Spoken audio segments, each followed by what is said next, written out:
Bismillahirrahmanirrahim. Assalamualaikum warahmatullahi wabarakatuh. Kami dari kelompok pertama dengan mata kuliah Etika dan Profesi Keguruan akan mempresentasikan atau menjelaskan makalah kelompok kami yang berjudul Peran Guru. Di dalam peran guru nanti ada beberapa poin. Di sini ada 4 poin. Yang pertama, tantangan pendidikan di era perubahan. Yang kedua, reorientasi paradigma pendidikan yang digunakan. Yang ketiga, hakikat belajar mengajar. Dan yang keempat, pendekatan pembelajaran sebagai fokus perhatian guru. Di sini kelompok pertama yang beranggotakan Nurul Istiqomah Isnaini, Wildani Yomil Urbah, dan Yulita Wirjayanti.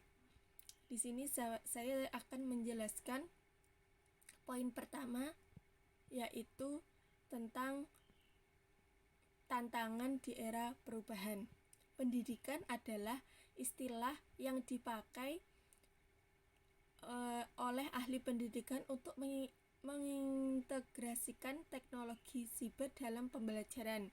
Pendidikan merupakan respon terhadap kebutuhan di mana mesin dan manusia diselaraskan untuk mendapatkan solusi, memecahkan masalah, dan menemukan kemungkinan revolusi baru. Di era revolusi atau perubahan membawa perubahan di berbagai kehidupan, termasuk di dalamnya adalah dunia pendidikan. Guru sebagai ujung tombak di dunia pendidikan merupakan tokoh utama dalam perubahan di bidang pendidikan. Jadi, di era perubahan ini, teknologi zaman sekarang itu yang banyak mengetahui itu siswa. Jadi, siswa dan guru itu lebih banyak yang mengetahui tentang teknologi itu siswa. Tetapi di sini peran guru hanya mengarahkan atau memberikan pendidikan yang baik terhadap teknologi zaman sekarang. Jadi guru di sini perannya untuk memberikan arahan atau meningkatkan bagaimana itu cara menggunakan media sosial atau teknologi yang baik. Jadi guru itu melakukan atau memberikan arahan di zaman sekarang. Terus tantangan lain yang dihadapi guru yaitu arus globalisasi, di mana informasi tersedia tanpa batas. Jadi tantangan guru itu informasi itu tanpa batas. Jadi banyak banget atau luas. Guru harus mampu menjebatani dan mengarahkan pengaruh budaya luar yang masuk. Terus di sini strategi guru dalam menghadapi era revolusi atau perubahan untuk meningkatkan kualitas pendidikan itu ada 5 poin. Yang pertama, mengubah pola pikir meskipun sulit dan penuh gejolak. Yang kedua, melakukan gerakan sadar literasi. Yang ketiga, melakukan pelatihan atau gerak guru, karyawan, dan peserta didik berbasis teknologi. Yang keempat, melakukan inovasi pembelajaran.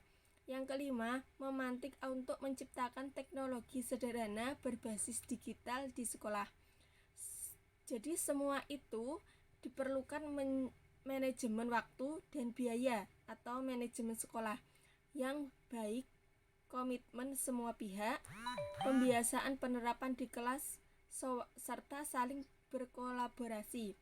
Semua perubahan dalam pembelajaran tetap tidak terlupakan kearifan lokal dan jati diri bangsa atau karakter. Nanti untuk poin B akan disampaikan oleh Mbak Wildani Yomil Urbah. Sekian, terima kasih. Selanjutnya saya akan membahas pada poin kedua, yakni reorientasi paradigma pendidikan yang diinginkan. Reformasi pendidikan merupakan suatu reformasi tingkah laku yang dengan sendirinya itu membutuhkan waktu dan juga usaha yang ulet.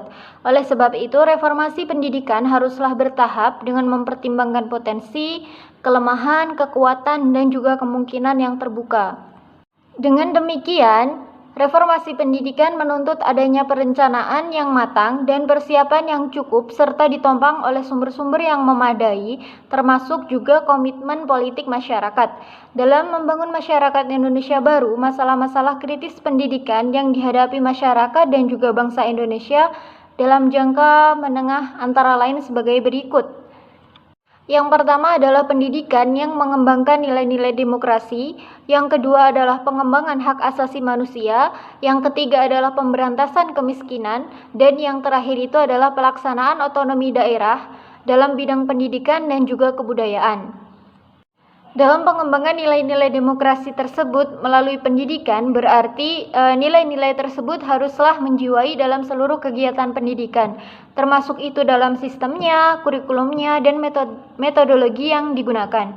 Pendidikan merupakan hak asasi bagi seluruh manusia, oleh karena itu pemerataan pendidikan haruslah dilaksanakan secara konsekuen. Yang menjadi masalah terbesar dalam pemerataan pendidikan di bangsa kita itu adalah kemiskinan.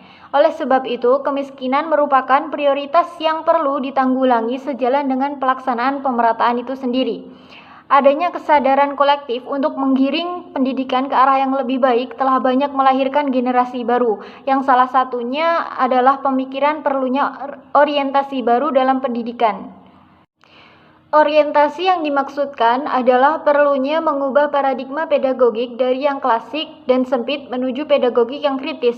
Pedagogik yang kritis itu merupakan rekayasa pemikiran yang berupaya menyempurnakan pedagogik yang selama ini kita kenal dengan pedagogik dalam paradigma sempit, yaitu pedagogik yang cenderung melihat persoalan-persoalan pendidikan itu semata-mata masalah yang terjadi di dalam kelas. Padahal, pendidikan bukanlah semata-mata pembelajaran, namun pendidikan sangatlah berkaitan pula dengan seluruh aspek kehidupan manusia di dalam masyarakat. Menurut Tiller, pendidikan itu adalah proses humanisasi, di mana proses humanisasi seseorang tersebut terjadi di kehidupan keluarga, masyarakat yang berbudaya kini dan juga masa depan. Dengan rumusan tersebut, maka pandangan yang sempit mengenai pendidikan itu akan sulit berfungsi dalam membangun masyarakat Indonesia baru yang demokratis dan juga bermoral. Dalam perkembangannya, aliran-aliran pedagogik dapat diidentifikasi menjadi 5 aliran besar. Aliran-aliran tersebut memiliki pandangan sendiri mengenai masa kini dan juga masa depan masyarakat yang diinginkan. Aliran yang pertama itu adalah aliran fungsionalisme. Menurut aliran fungsionalisme, fungsi pendidikan masa kini adalah transmisi kebudayaan dan juga mempertahankan tatanan sosial yang ada. Masa depan dipersiapkan dengan mengajarkan fungsi-fungsi dalam masyarakat masa depan. Yang kedua itu adalah aliran kulturalisme. Menurut aliran kulturalisme, fungsi pendidikan masa kini itu sebagai upaya untuk mengkonstruksi masyarakat, yakni menata masyarakat berdasarkan fungsi-fungsi budaya yang universal dengan berdasarkan budaya lokal yang berkembang ke arah kebudayaan nasional dan juga bahkan bisa menjadi kebudayaan global. Yang ketiga itu adalah aliran kritikal. Aliran kritikal itu terbagi atas 2 teori. Yang pertama adalah penganut teori konflik dan juga yang kedua adalah penganut teori kritikal. Teori konflik itu memandang bahwa fungsi pendidikan itu dilihat sebagai reproduksi tatanan ekonomi yang sedang berjalan. Sedangkan menurut teori kritikal, fungsi pendidikan itu ialah memberdayakan kaum yang tertindas. Yang keempat itu adalah aliran interpretatif. Menurut aliran interpretatif, tugas pendidikan adalah mengajarkan berbagai peran dalam masyarakat melalui program-program kurikulumnya.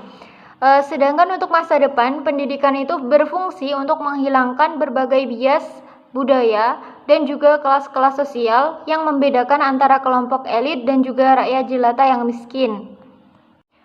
Dan yang terakhir itu adalah aliran pasca modern. Menurut aliran ini, fungsi pendidikan itu adalah membina pribadi-pribadi yang bebas merumuskan pendapat dan juga menyatakan pendapatnya sendiri dalam berbagai perspektif.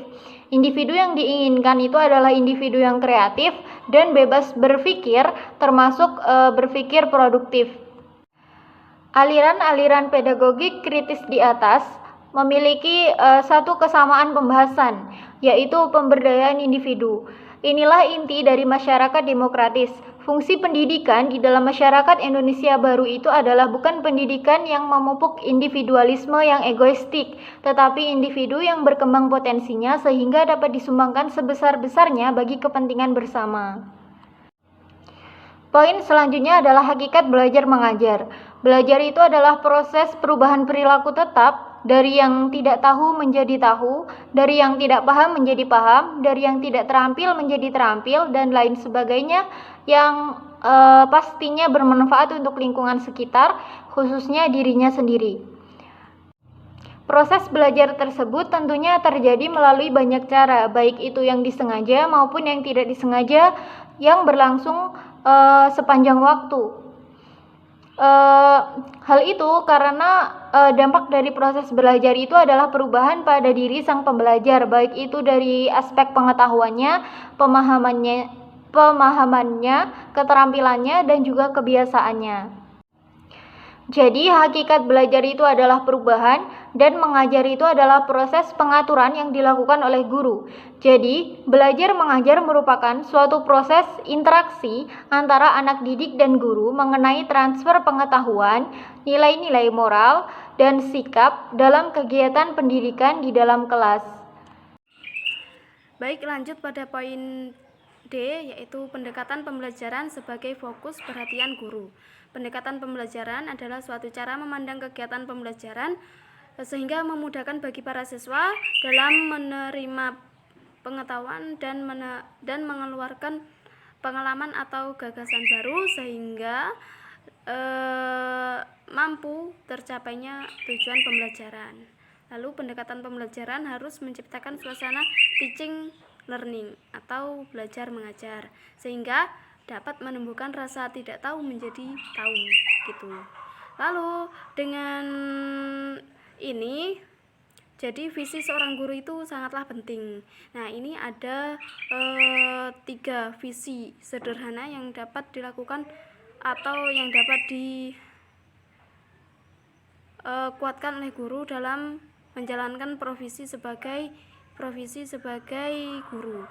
Yaitu visi yang pertama yaitu visi jangka panjang, yang mana visi ini berorientasi pada tujuan akhir dan senantiasa berusaha bersungguh-sungguh di setiap proses mengajarnya. Lalu yang kedua yaitu visi jangka menengah, yang mana berorientasi pada mendapatkan keberhasilan dari upaya yang dicurahkan, yang begitu itu merupakan tujuan dan cita-cita guru. Yaitu visi yang ketiga yaitu visi jangka pendek yang berorientasi pada usaha yang selalu optimal dan memberikan yang terbaik untuk memajukan peserta didik dalam meraih keberhasilan dan cita-citanya. Sekian cukup presentasi dari kelompok 3. Kurang lebihnya kami mohon maaf. Akhiran, wassalamualaikum warahmatullahi wabarakatuh.